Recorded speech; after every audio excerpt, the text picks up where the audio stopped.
রাসূলুল্লাহ সাল্লাল্লাহু আলাইহি ওয়াসাল্লাম বলেন, নাফরমান যখন কবরের প্রশ্নের জবাব দিতে পারবে না, তো আল্লাহ তাআলার পক্ষ থেকে ফেরেশতাদেরকে বলবে, আফরিশুহু মিনান নার ওয়ালবাসুহু মিনান নার ওয়াফতাহু লাহু বাবান ইলান নার। আমার বান্দার কবরের মধ্যে জাহান্নামের বিছানা বিছিয়ে দাও, জাহান্নামের পোশাক পরিয়ে দাও, জাহান্নাম বরাবর দরজা খুলে দাও। ফেরেশতারা এই তিনটা কাজ করে এই ফেরেশতারা সরে যাবে। আল্লাহর নবী সাল্লাল্লাহু আলাইহি সাল্লাম বলেন, কবর তখন তাকে একটা চাপ দিবে। এই চাপে এই ব্যক্তির ডান পাশের মাটি বাম দিকে, বাম দিকের মাটি ডান দিকে, এইভাবে আইসা চাপ মারবে। আল্লাহ রাসূল বলে, ডান পাশের হাড্ডি পাঁজরের এই সাটনার হাড্ডি ভাঙ্গা বাম দিকে ঢুকে যাবে, বাম দিকের গুলো ডান দিকে। উদাহরণ দিয়ে বুঝাইছে নবী, হাত্তা তাখতালিফা আদলাউহু, এভাবে দুই আঙ্গুল যেমন একটা আরেকটার মধ্যে ঢুকে যায়, হাড্ডি পাঁজরের গুলো এইভাবে একটা আরেকটার সাথে ঢুকে যায়। আল্লাহর নবী সাল্লাল্লাহু আলাইহি সাল্লাম বলেন, ওয়া ইউকাইয়াদু লাহু মালাকুন আবকামু ওয়া আসাম্মু ওয়া আ'মা। তার কবরে এরপরে নাফরমানের কবরে একজন ফেরেশতা পাঠানো হবে। এই ফেরেশতা তিনটা গুণ, এই ফেরেশতা বোবা, এই ফেরেশতা বধির, এই ফেরেশতা অন্ধ।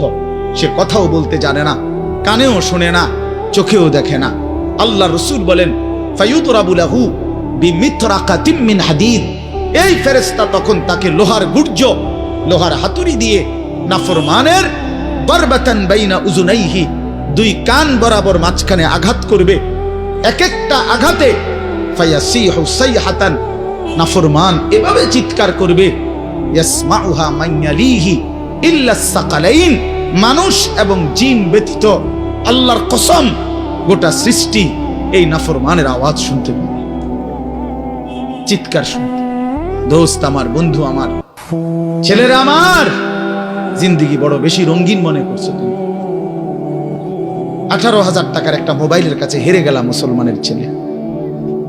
মাত্র 20,000 টাকা দামের একটা মোবাইলের কাছে এত সুন্দর জীবন শেষ করে দিল। ভুল করে অল্প টাকায় বেচা গেল, অল্প কয়টা টাকায় হেরে গেল। বেঈমান তোমারে হারায় দিল। ইহুদি, খ্রিস্টান, নাস্তিক, মুরতাদ একটা নারীর উলঙ্গ ছবি অথবা অর্ধ উলঙ্গ ছবি দিয়া, যারে তুমি ধরতেও পারো না, ছুঁইতেও পারো না, শুধু ছবি দেখাইয়া তোমারে শেষ করে দিল। তোমার দুনিয়াও নষ্ট করে দিল, আখিরাতও নষ্ট করে দিল।